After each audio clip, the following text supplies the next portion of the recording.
গর্ভাবস্থায় কি বিটরুট খাওয়া যাবে?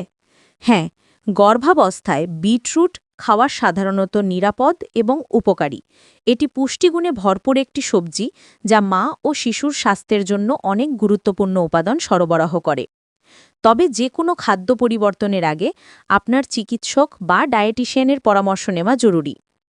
গর্ভাবস্থায় বিটরুট খাওয়ার মূল উপকারিতাগুলো হল: জন্মগত ত্রুটি কমায়। বিটরুট ফোলেটের একটি চমৎকার উৎস।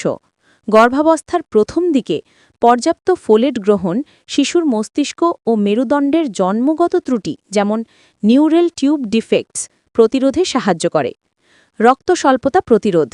এটি আয়রন সমৃদ্ধ যা গর্ভাবস্থায় রক্ত স্বল্পতা বা অ্যানিমিয়া দূর করতে বা প্রতিরোধ করতে সহায়ক। এতে থাকা ভিটামিন সি শরীরকে আয়রন শোষণ করতে সাহায্য করে। রক্তচাপ নিয়ন্ত্রণ। বিটরুটে থাকা নাইট্রেটস রক্তনালীকে শিথিল করে এবং রক্তপ্রবাহ উন্নত করে, যা উচ্চ রক্তচাপ বা হাইপারটেনশন এবং প্রি-এক্লেম্পসিয়ার ঝুঁকি কমাতে সাহায্য করতে পারে। হজম শক্তি বৃদ্ধি ও কোষ্ঠকাঠিন্য দূর। এর উচ্চ ফাইবার উপাদান গর্ভাবস্থায় সাধারণ সমস্যা, কোষ্ঠকাঠিন্য কমাতে এবং হজম প্রক্রিয়া স্বাভাবিক রাখতে সাহায্য করে। রোগ প্রতিরোধ ক্ষমতা বৃদ্ধি।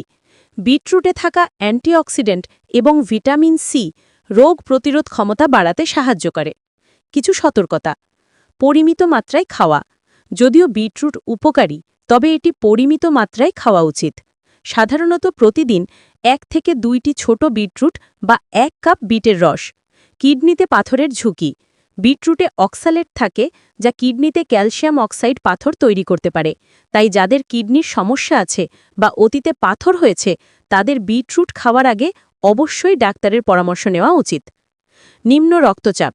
যেহেতু এটি রক্তচাপ কমাতে পারে, তাই যাদের নিম্ন রক্তচাপের সমস্যা আছে তাদের সতর্ক থাকা উচিত।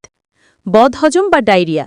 অতিরিক্ত ফাইবার গ্রহণের ফলে কারো কারো পেটে গ্যাস, বমি বমি ভাব বা ডায়রিয়া হতে পারে। প্রস্রাব বা মলের রং পরিবর্তন বা বিচুরিয়া। বিটরুট খেলে প্রস্রাব বা মলের রং গোলাপি বা লাল হতে পারে, যা ক্ষতিকারক নয়, তবে এটি দেখলে কেউ কেউ আতঙ্কিত হতে পারেন।